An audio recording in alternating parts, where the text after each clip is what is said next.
something different in NO 105 this week. Every week you've been used to listening to me drone on for 4 segments of 10 minutes each. Today, in fact, what we're going to do, I'm very, very happy, very pleased, and we're incredibly honored to have with us today Ms. Jean Becker. Jean is our program elder in North American Studies. She's of Innu and Inuit ancestry.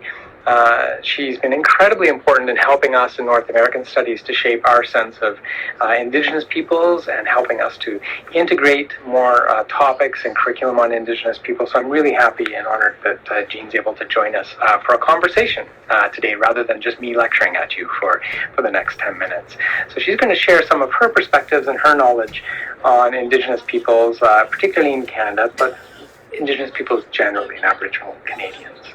Thanks, Jean, for sitting with us today. Well, thank you for inviting me. Okay. So I was going to start by asking you, Jean, in our course, we talk a lot about the fact that there are convergences and divergences, things that seem to come together and things that seem to go in opposite, divergent directions across North America when we're dealing with the 3 countries that we deal with, Canada and the United States and Mexico. We're always struck by how in some ways the countries are very similar and yet in other ways they're really quite different. Now I know there's a huge amount of diversity even just within Canadian Aboriginal peoples, but I'm wondering, do you see any sort of common experiences of Indigenous peoples, either in the Canadian context or sort of more broadly, even across the continent?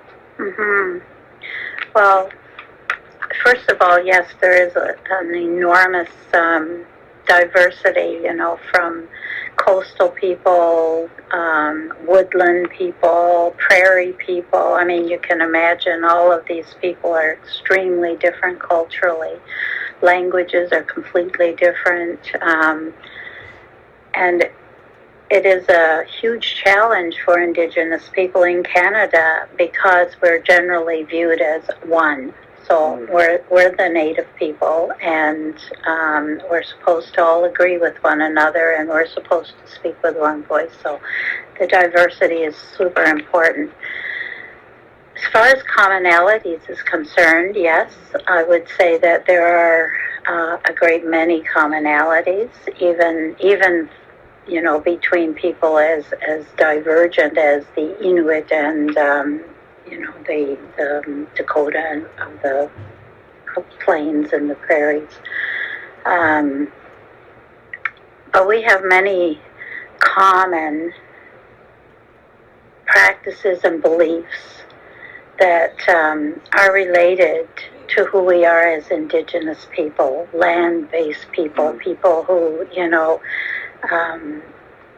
traditionally were connected intimately to land bases. So even though the land bases were different, a great deal of the values and the principles that we hold are similar or very much the same. And then we also have the common experience of colonization, residential schools, displacement, dispossession, oppression.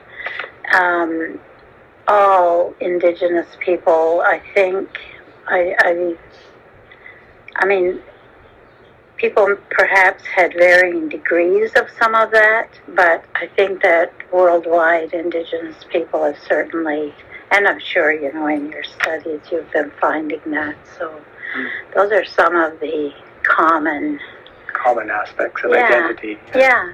And so, when I travel around the world, I find it's just an automatic sense of identification with other Indigenous people. It doesn't matter where they're from, if they're South American or Australian or Japanese. We all have a feeling that we, connect with one another, and we're always really happy to have an opportunity to be together. So I think that the common aspects are as important as the fact that we're very diverse people. Yeah, that's good. Thank you. It's interesting that you would bring up land, because I guess the next question that I wanted to ask you was more directly about so I suppose in some ways historical. As we look back over the centuries of relations between Indigenous peoples and the European colonial settlers of North America, and in our case, looking at Canada, the United States, and Mexico, we're dealing with three countries who all have that colonial settler experience. The colonial power may have changed, whether it was French or British or Spanish, but in all cases, Indigenous peoples were confronted by these European colonizers. So in that, we can see a sort of long history of oppression, things like taking land and attempts to suppress culture and suppress language, even attempts to eliminate culture and eliminate language from Indigenous peoples. But it seems to me, in my limited understanding as well, I see also real moments of powerful and tremendous resistance to that sort of colonial, that attempt and those attempts at colonization. And I wonder if you have any comments about how Aboriginal Canadians, maybe in particular, but just Indigenous people generally, have shown that kind of resistance to that European oppression. From my understanding, up until sort of the mid-20th century, really following the Second World War, Indigenous peoples in Canada remained in a very disempowered state. Our population was falling, had fallen enormously. We have no idea today, exactly how many people actually lived in the Americas when the Europeans first came here, because the records weren't kept and entire communities died before the Europeans ever even saw them. So, the disease sort of ran ahead of the actual people. But I heard that's not true. I think that that period after the Second World War, so one of the really interesting stories that you can learn about is the veterans who came home from fighting in Europe. They came back, and they were there in the First World War as well, but it was after the Second World War that they seemed to, several of them became quite influential politically. And it was in response to coming home and finding themselves dispossessed that these, usually men, but there were women too, who suddenly said, hey, what's going on here? I go to Europe, I'm fighting with these men, and they're all my brothers, and we're all, engaged in this fight to the death. And then I come home, and I'm number one, I'm not allowed to live in my home anymore because I've been enfranchised. That is, those men lost their Indian status. They were no longer allowed to be Indians. Therefore, they couldn't go back to their reserves. They couldn't go back to their families. They were told to stay away because they had fought for Canada. But at the same time, they weren't entitled to the probably fairly meager benefits of coming home and, being able to get a university education or housing, those kinds of, they weren't eligible for those either. So those men began to do some writing and thinking and began to create some activism. But the really big thing happened in 1969 with the white paper that came out of Trudeau's government. Jean Chrétien was actually the Minister of Indian Affairs at that time. And so that they tried to get rid of the Indian Act without consultation, without having something in place to address the obligations of the federal government to the treaties.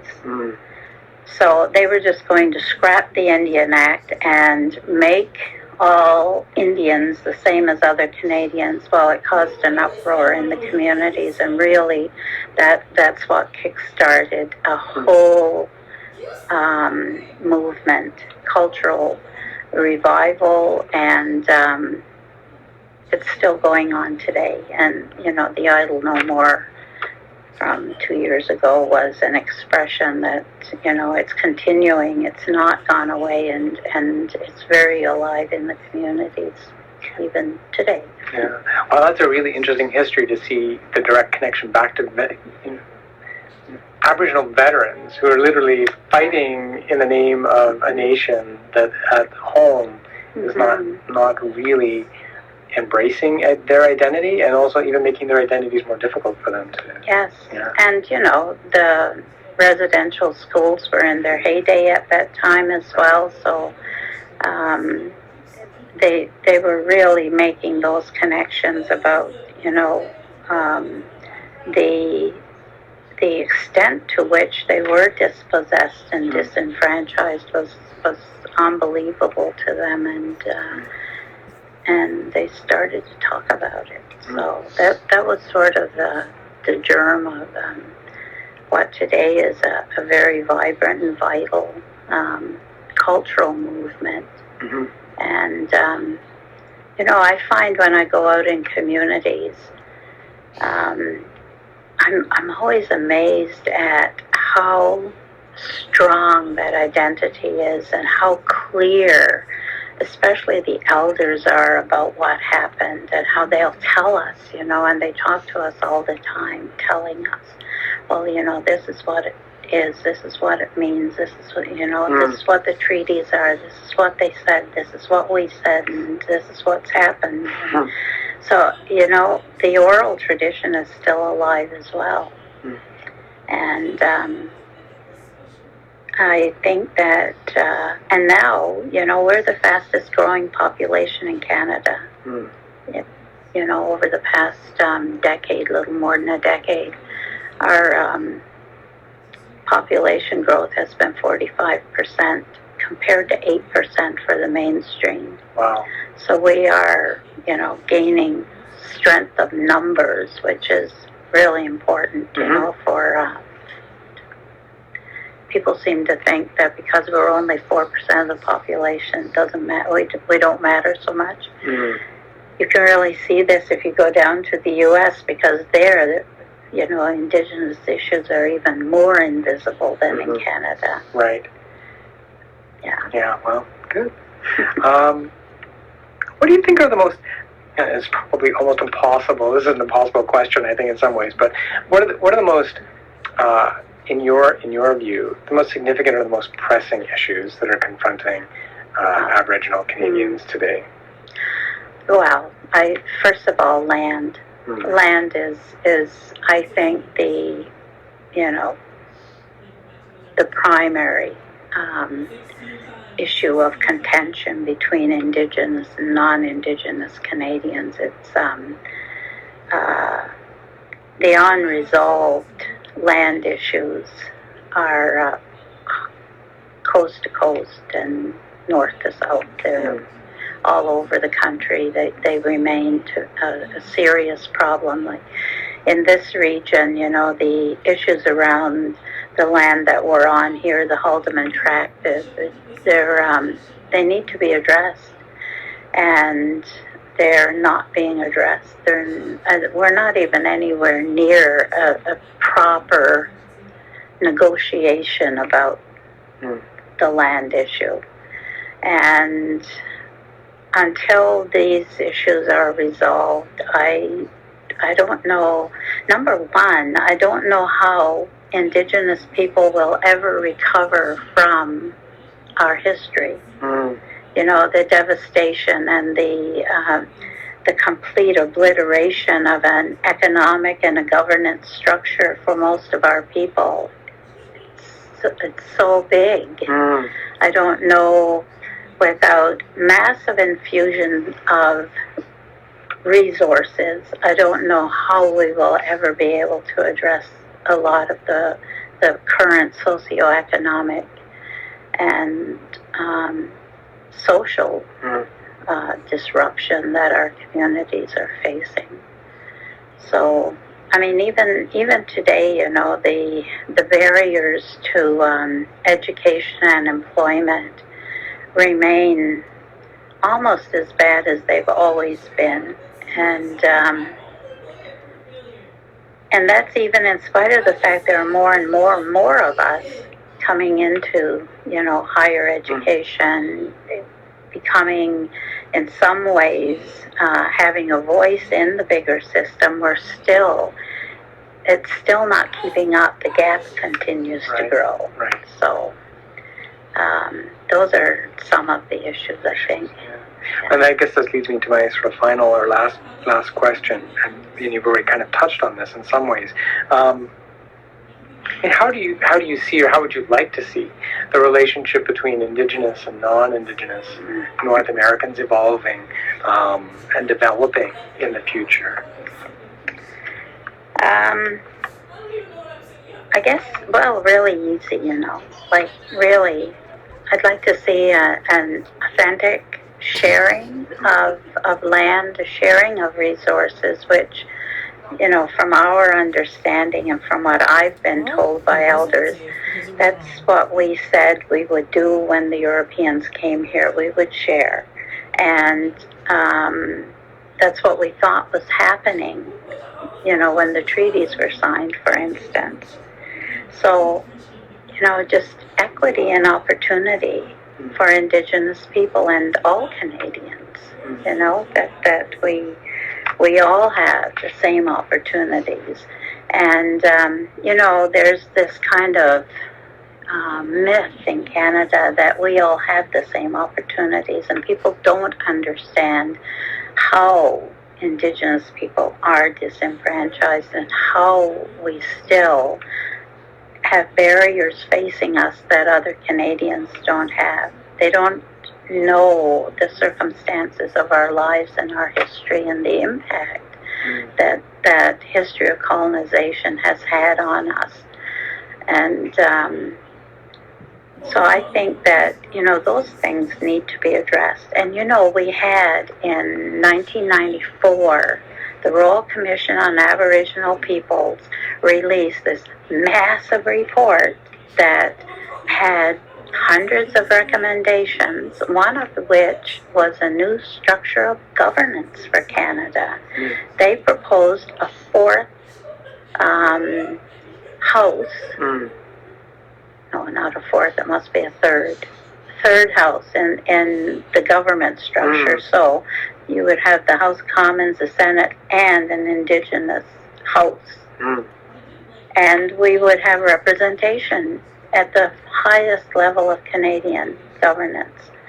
But, I mean, those recommendations, I don't know of one that's been implemented. So I think we should dust that report off and get started. There you go. There's the roadmap. Yeah, super easy. It's already all laid out there. Thank you so much, Dean, for on behalf of all the students in NO 105 and certainly for myself. Thanks so much for sharing your knowledge and your insight and your perspectives today on this. It's so important, I think, that our students hear from Indigenous peoples directly. And so we all really appreciate that you took the time to do this today. Thank you. Thank you for having me.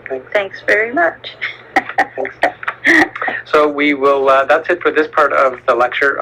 We'll continue on in the next part of the lecture soon. Bye for now.